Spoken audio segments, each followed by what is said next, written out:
தொங்குகிறாள். தள்ளிவிடு, அவ்வளவுதான். பாலிகா பலி, ஆனபலி எல்லாம் உண்டாയിരുന്നു. ரொம்ப வருஷத்துக்கு முன்னாடி வந்து இங்கே வந்து குழந்தைய வெட்டிட்டு குழந்தை தானம் கொடுத்துட்டு இருந்தாங்க. யானையை பலி கொடுத்துட்டு இருந்தாங்க. தலையில் ஆணி அடிச்சு தலையில் ஆணி அடிச்சு தலைச்சு வச்சிருந்தாரு. Hi guys, good morning. Good morning மானே. எங்கே போகிறோம் நிவேதா? இப்போ நம்ம கிளம்பி கோயிலுக்கெல்லாம் போகிறோம். வெல்கம் டு பயணம் போலாம். மக்களே, நம்ம இப்போ எங்கே போகிறோம்? Koratty Ambalam means Koratty temple. What's the full form? Aishwarya Manar Thirukkoratty Mahadeva. Please tell once again. Manar Thirukkoratty Mahadevan க்ஷேத்திரம். இவன் தான் என்னோட அக்கா பையன் பிரணவ் நாராயணன். அது முகம் காமிச்சா இப்போ ட்ரைவ் பண்ணிட்டு இருக்கேன். இவரை உங்களுக்கே தெரிஞ்சிருக்கும். பிரணவ் எம்பரான். இது அக்கா பொண்ணு ஐஸ்வர்யா. இது தெரியும் உங்களுக்கு. இவங்கெல்லாம் உங்களுக்கு தெரியும். இப்போ நம்ம இங்கே வந்து வெரி ஃபேமஸ் டெம்பிளுக்கு போயிட்டுருக்கோம். Welcome to Payanam bloggers. ഈ സ്ഥലത്തിൻ്റെ പേരെന്തുവാ പ്രണവ്? മാനാർ സ്റ്റോർ ജംഗ്ഷൻ പോയിട്ടിരിക്കോ നമ്മ.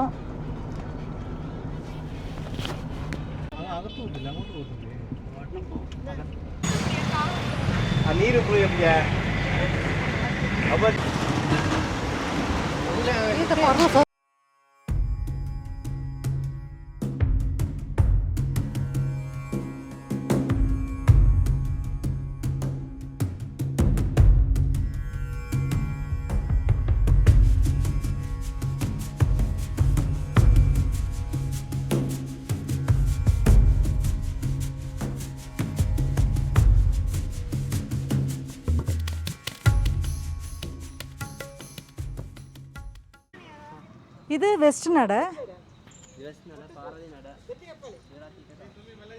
இந்த நடை வந்து பார்வதி நடை. சிவராத்திரிக்கு தான் ஓப்பன் பண்ணுவாங்க. ஓகே.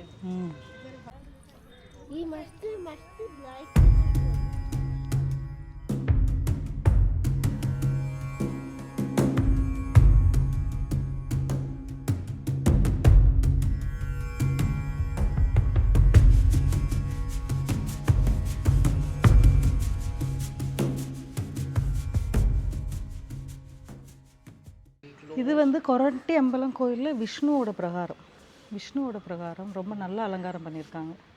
ரஷ்ஷும் இல்லை. என்ன பிரதா? ரஷ்ஷும் இல்லை, ரொம்ப ஃப்ரீயாக பார்க்கலாம். காமாக இருக்குது. நல்லா மரம் செடி எல்லாம் ஒன்றா இருக்குது. சூப்பராக இருக்குது. இங்கே பாரு, பெரிய தெப்பக்குளம் தானே? ஆமாம். ஆனால் தண்ணி இருக்கான்னு தெரியலை. பார்க்கலாம்.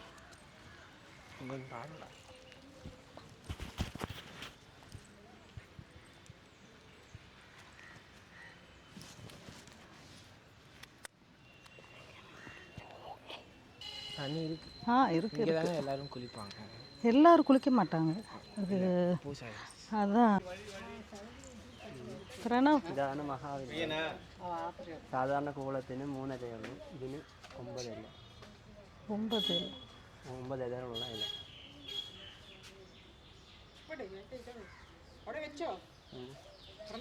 இந்த வில்வ இலை வந்து நம்ம நார்மலாக 3 தானே இருக்கும். இதில் 9 இருக்குது. ஒரு ஆலமரம் நோக்கு, ಅದಕ್ಕೆ எடுக்கு. വലിയ ஆலமரம். அதான் ஆலமரத்தா? பத்து. இந்த இதுதான் விஷுவுக்கு வைக்கிற கொன்னப்பூ. எவ்வளோ பெரிய ஆலமரம் இல்லடா.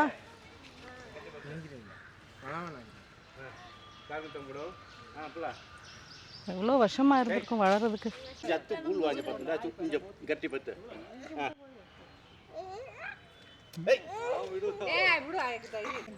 இப்போ கிச்சுவோட மாமா தொங்குறான். அடுத்தது நிவேதிதா இப்போ வந்து ஸ்விங் பண்ண போகிறா ஆலமரத்தோட இதில்.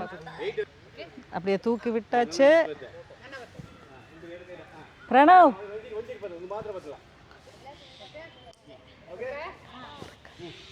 தொங்குகிறாள். തള്ളിവിട് അவ்வளவுதான். ഈ അമ്പലത്തിൽ ശിവൻ ഏത് ഭാവത്തിലായിരിക്കുന്നത്? ധ്യാനഭാവത്തിലിരിക്കുന്നു. ഓക്കെ. പിന്നെ നേരത്തെ സ്ത്രീകൾക്ക് പ്രവേശനമില്ലായിരുന്നു, കാരണം ധ്യാനഭാവത്തിലായിരുന്നു. പിന്നെ ശിവരാത്രിക്കാണ് ഉത്സവം. രാത്രി ശിവൻ നൃത്തമെല്ലാം കാണും. രാത്രി 2 o'clock. അതല്ല, മുമ്പ് പെണ്ണുങ്ങളെ എപ്പോൾ തൊട്ട് വിടാൻ പോയി? എനിക്ക് എപ്പോഴോ തീരുമാനിച്ചു.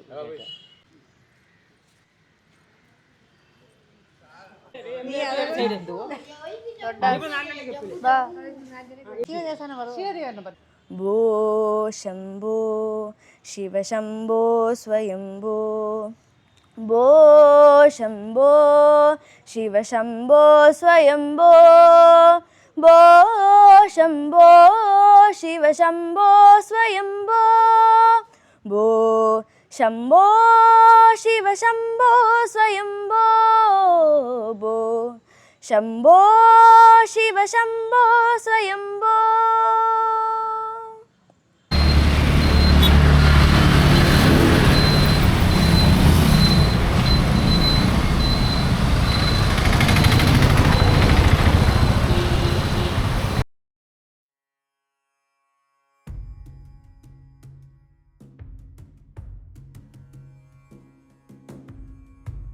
ഇത് പനയനാർ വലിയ പനയനാർക്കാവ് ദേവി ടെമ്പിൾ.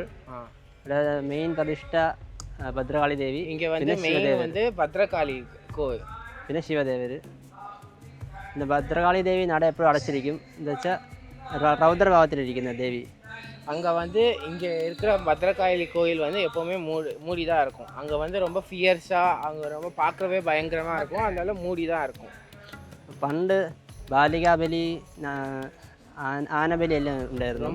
ரொம்ப வருஷத்துக்கு முன்னாடி வந்து இங்கே வந்து குழந்தைய வெட்டிட்டு குழந்தை தானம் கொடுத்துட்டு இருந்தாங்க, யானையை பலி கொடுத்துட்டு இருந்தாங்க. இனி இது திறக்குவாണെങ്കിൽ நடத்தணும், அதை வந்து திறக்காம பாடில்லை. இப்போது இதை அந்த கோயிலை ஓப்பன் பண்ணால் அங்கே வந்து அந்த பலி நடந்து தான் ஆகணும், இல்லைன்னா அதுக்கு தான் மூடியே வச்சுருக்காங்க. அகத்தோட வேறு வழி கூட பூஜை நடத்தும், பூஜா சரி. அதனால தான் வந்து இன்னொரு வழியிலேருந்து எடுத்து ஓப்பன் பண்ணி அங்கே வந்து பூஜை நடக்கும்.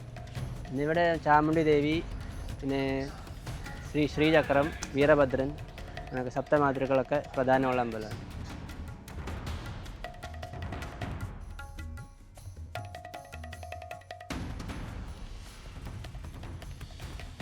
இப்போது நம்ம இங்கே நீலி புராணம்னு ஒரு கதை இருக்குது, கேள்விப்பட்டிருக்கேன். നീലിയെ പറ്റിയുള്ള കഥ പണ്ട്, அதை பற்றி கொஞ்சம் சொல்ல முடியுமா? പണ്ട് നീലി എന്ന് പറഞ്ഞ യക്ഷിയെ കടമറ്റത്ത് കത്തനാർ എന്ന് പറഞ്ഞ ഒരാൾ ഫാദർ വീട്ടിൽ വെച്ചു. അപ്പോൾ ഒരു ദിവസം ആ യക്ഷി അവിടെ ജോലിക്കായിട്ട് ഇരുന്ന സമയത്ത് കടമറ്റത്ത് കത്തനാറിൻ്റെ അമ്മയെ കൊണ്ട് തലയുടെ മുകളിൽ തറച്ചിരുന്ന ആണി എടുപ്പിച്ചു. അപ്പോൾ ആ കത്തനാർ തറച്ച ആണിയാണത്. പക്ഷേ എടുത്താൽ അത് യക്ഷി ഫ്രീ ആവും. യക്ഷി അവിടെ നിന്ന് രക്ഷപ്പെട്ട് ഓടി വന്ന് ഭദ്രകാളിയെ അഭയം പ്രാപിച്ചു. അന്ന് തൊട്ട് നീലി യക്ഷി അമ്മയായിട്ട് ഇവിടെ ഉണ്ട്. அது வந்து என்ன கதைன்னா, நீலி வந்து என்ன ஆக்சுவலா ஃபர்ஸ்ட் என்ன சொன்னேன், கடமட்டத்து கத்தனார் தளச்ச நீலையை, கத்தனார் வந்து நீலியை வந்து கண்ட்ரோல் பண்ணி அதை தழைச்சு வச்சிருந்தாரு. ஆணி தலையில் ஆணி அடிச்சு, ஆணியில தலையில் ஆணி அடிச்சு தழைச்சு வச்சிருந்தாரு. அப்புறம் என்னன்னா அந்த அப்படியே அவங்க வீட்டுக்கு போயிட்டாங்க. ஆக்சுவலா வீட்டுக்கு கொண்டு போய் ஜோலிக்காரி வேலைக்காரி மாதிரி இது பண்ணிட்டு அந்த நீலியை வந்து கடமத்து கட்டினார் வீட்டுக்கு கூட்டிகிட்டு போயிட்டாரு. அப்போ அந்த கடமத்து கட்டினார் இல்லாத டைம் பார்த்து அவங்க அம்மா அம்மாட்ட போய் சொல்லியிருக்கு, இந்த நீலி மெதுவாக இந்த என் தலையில் ஒரு ஆணி இருக்குன்னு சொல்லி அதை கொஞ்சம் எடுத்து விட சொல்லியிருக்கு. அவங்க அம்மாவுக்கு தெரியாது இது ஒரு யக்ஷி அப்படின்னு. யக்ஷி மீன்ஸ் ராட்சசின்னு தெரியாது. அவங்க அம்மாவும் சரின்னு அந்த ஆணியை எடுத்துட்டாங்க. அப்போ என்ன பண்ணுச்சுன்னா அந்த நீலி அங்கேருந்து தப்பிச்சு இங்கே நம்ம பத்ரகாளி அம்மா கிட்ட சரணடைஞ்சது, என்னை காப்பாற்றுங்கன்னு சொல்லி. அதனால அன்னையிலேருந்து இங்கே வந்து யக்ஷி அம்மாவா இந்த நீலி இப்போவும் இங்கே இருக்காங்கன்னு ஒரு நம்பிக்கை. மதுசூதனாசனா பட்சேன சவ்யேன கிரண்யரோஜசா ஜகானகத்ரி சுதமுக்ர விக்ரமா சுவர்ணபட்சாமிகிதா காளையோ தெய்வ விகுல ஹிருதம் விவேச. இந்த வீடியோ உங்களுக்கு ரொம்பவே பிடிச்சிருக்கும்னு நம்புகிறேன். பிடிச்சிருந்தா மறக்காமல் நம்ம சேனலுக்கு லைக், ஷேர், அப்புறமா சப்ஸ்கிரைப் பண்ணி விட்டுருங்க. கூடிய சீக்கிரம் புதிய ஒரு வீடியோவில் சந்திப்போம். until then, bye bye.